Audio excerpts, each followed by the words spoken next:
मैं ये जानना चाहूँगा कि ये बेचैन कब लगा और कविताओं का जो क्रम था वो कैसे चिंतन के क्षेत्र में उतरा?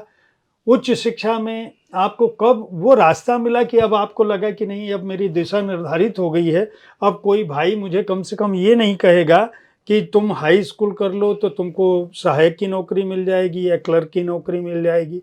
तो जो उच्च शिक्षा की राह है जिसमें आपने डिलीट भी की आपकी मतलब 2 महत्वपूर्ण विषय हैं अम्बेडकर गांधी और दलित पत्रकारिता शोध और उसके अलावा उपन्यास साहित्य में दलित समस्या और समाधान। मतलब पीएचडी शोध और डिलीट। डॉक्टरेट डिलीट की जो उपाधि है, वो इतने महत्वपूर्ण विषयों पर आप कैसे ले सके? उच्च शिक्षा की राह कैसे पकड़ी और ये बेचैन कैसे लगा? हाँ, चलिए पहले तो बेचैन वाली बात करते हैं। ऐसा था मैंने बताया ही कि लोक साहित्य बहुत पढ़ता था, कविताएँ हर कवि की पढ़ता था। तो जब मैं एसएम कॉलेज चंदौसी आया बीए में एडमिशन लेने, तो रेलवे स्टेशन पर जो बुक स्टॉल होता है, वहाँ मैंने कुछ पत्रिकाएँ उलटी-पलटी। ये आदत ही थी कुछ भी पढ़ने की जो है। तो पत्रिकाओं में वो या तो हिंदुस्तान थी और या था धर्मयुग। उन उस किसी एक पत्रिका में एक कविता मैंने पढ़ी और वो ये थी कि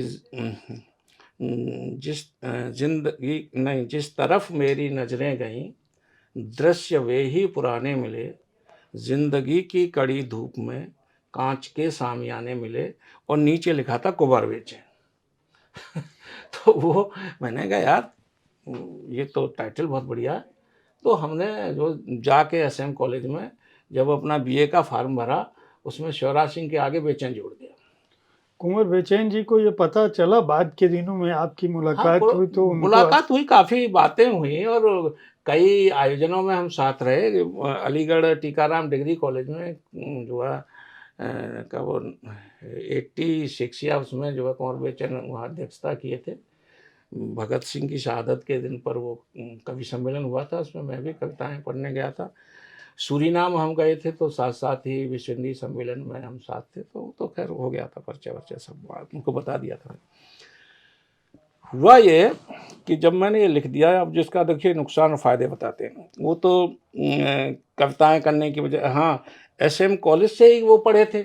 ये मैंने लाइब्रेरी में जाके देखा तो वो पिन बहुत सारे, उनका कविता संग्रह और भी जितनी भी किताबें मिली उनकी, वो सब मैंने ले आया पढ़ा। फिर वो वहाँ कविता पाठ करने भी चंदौसी में कई बार आए, अच्छे मुलाकातें भी हुई। अब इसने जो नुकसान मेरा किया, अब आप देखिए नुकसान कहें या फ़ायदा कहें कि अब मेरे 12वीं तक की तो कहीं बेचैन था नहीं और बीए में मैंने लिख दिया, जो हाथ से भरते हैं।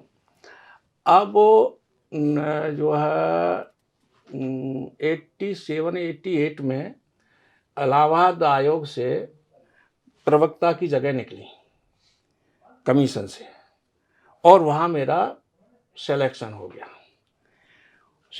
गया। लेकिन सेक्रेटरी ने मुझे पत्र लिखा कि ये बेचैन और शिवराज शिवराज सिंह, सिंह। ये मार्कशीट तो 2 बातें कहती है, इसका स्पष्टीकरण दो। और वो तो जब वो आया मेरे पास पत्र, तो मैंने कहा यार अब मैं जाऊँगा इलाहाबाद तब बता के आऊँगा। एक एफ़िडेविट बनवाया और मैंने गलती क्या थी उसकी ओरिजिनल ये सोच के रख लिया कि ये तो मैं जाके ही दूँगा, और उसकी फ़ोटोकॉपी भेज दी। फिर मैं जा भी नहीं पाया और भेज भी नहीं पाया, तो वो मेरा निरस्त हो गया होगा, मुझे सूचना निरस्त होने की नहीं मिली। फिर गुजराल साहब एक बार अपने प्रधानमंत्री बने काफ़ी दिन बाद, और तब मैंने एक वो अच्छा नवभारत टाइम्स में एक कॉलम पत्र का होता था, उसमें लिखा था प्रधानमंत्री को अपनी शिकायत लिखें। काफ़ी दिन तक चला था शायद जी, जी। उस कॉलम में मैंने वो पत्र लिखा। अक्टूबर का महीना था, वो पत्र छपा कि ये मैं हूँ और मैं सब दे चुका हूँ और मुझे ये मिलना चाहिए। उस पत्र की कॉपी भी इलाहाबाद भेजी, लेकिन वो मैं रह गया प्राध्यापक बनने से। और समझिए कि मैं 86 से और जाके 97 में अम्बेडकर कॉलेज में 10 साल बीच में मुझे मेरा ये अंतराल निकल गया। और उस बीच जो है मैं उत्तर प्रदेश में किसान आंदोलन आ गया। तो हाँ, ये जो आप कह रहे हैं कि ये समझ वाली बात जो है वो इसलिए मैं समझ विकसित हुई कि मैं सामाजिक कार्यों में जुट गया। जब चंद्रोसी आया तो वो कई तरह के आंदोलन थे। एक तो किसानों का आंदोलन था, जनवादियों का भी आंदोलन था, प्रगतिशील लेखक संघ भी वहाँ था और किसान आंदोलन था। वहाँ एक ग्रुप वहाँ बिलारी में काम करता था, वैज्ञानिक विचार केंद्र और ये सब चलाता था, उससे मैं जुड़ गया। वहाँ एक भगवान दास शर्मा मैंने आपको बताया था, वहाँ हुआ करते थे, अभी भी हैं संयोग से वो। और तो उनसे मेरा परिचय कराया था मेरे मौसेरे भाई जो दिल्ली में थे, जिनके पास मैं 68 में रहा था।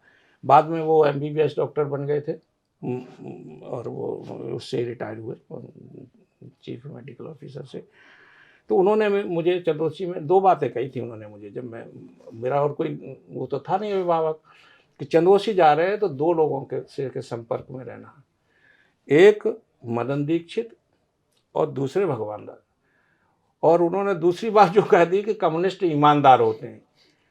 अब ये बात गहरे उतर गई। अब वो अलग बात है कि मैं उनका भी आलोचक हो गया, पता नहीं क्यों। तो मैं पता नहीं क्यों, मतलब मैं समझा नहीं, पता नहीं क्यों आप आलोचक क्यों कह रहे हैं?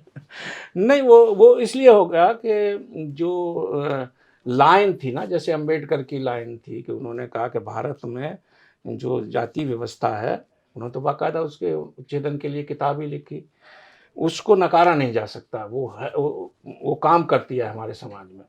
और हमारे जो वामपंथी साथियों ने सिरे से पहली चीज़ यही नकारी कि जाति जैसी कोई चीज़ होती नहीं है। फिर उन्होंने कहा कि हम मानते नहीं हैं। तो ये हमारे लिए समस्या हो गई कि न मानने से तो कोई चीज़ चीज़ें खत्म नहीं खत्म होती। नहीं हो जाएगी। हम कहें कि हम जाति मानते नहीं, भाई मानो मत, लेकिन है, और है तो ये मान लो कि है, उसको हम मिटाएंगे, खत्म करेंगे, वो अलग बात है। लेकिन अब आप ये कहें कि हम तो मानते नहीं, न तो न मान, तो इस ये अंतर्विरोध हमारे। लेकिन उन सब के संपर्क से ज़्यादा सोचने, ज़्यादा काम करने, खोपड़ी का खुलने का में काफ़ी कुछ मदद मिली। और अम्बेडकर को जो है मैंने पहली बार एक ये इसमें वो हुआ करते थे, क्या नाम था उनका, संघप्रिय गौतम, बाद में बीजेपी में जी, जी। बड़े नेता रहे। संघप्रिय गौतम का एक अंबेडकर जयंती पर भाषण सुना मैंने, तब मैं 10वीं में पढ़ रहा था। गहतौली गांव था अतरौली के पास, वो वहाँ वो उनका भाषण हुआ। और अवतार सिंह सरदार एक लड़का था जो मेरा क्लास फेलो था, शायद सीनियर था एक साल, वो मुझे अपने घर ले गया था और उसने कहा वहाँ जलसा होगा तो जलसा सुनना। वो कई जलसे में ले जाता था मुझे। वहाँ पहली बार मैंने सुना, और जब उन्होंने उनका भाषण सुनने के बाद मैंने कहा अम्बेडकर के बारे में कुछ पढ़ने को मिलना चाहिए। फिर मैंने अम्बेडकर की कुछ किताबें ढूंढना शुरू की, तो छोटी मोटी जो कुछ उपलब्ध थी, जो भी अनुवाद हो गए। एक पुजारी करके एक लेखक हुआ करते थे, पंजाब के थे, उन्होंने सबसे पहले हिंदी में, शायद मेरे जहाँ तक है, अम्बेडकर की जीवनी उन्हीं की आई थी। उसके बाद तो बहुत सारी आई, लेकिन वो प्रमुख थी, वही हमने पढ़ी थी। वहाँ से फिर अम्बेडकर के बारे में जानना शुरू किया। और जब मैं चंदौसी आ गया तो कई तरह के आंदोलन थे, वहाँ अम्बेडकर युवक संघ था, फिर मैं उससे जुड़ गया। फिर जो है सामाजिक परिवर्तन केंद्र, वैज्ञानिक विचार केंद्र, फिर उसमें यह था कि हम शादी विवाहों को वैज्ञानिक ढंग से करेंगे।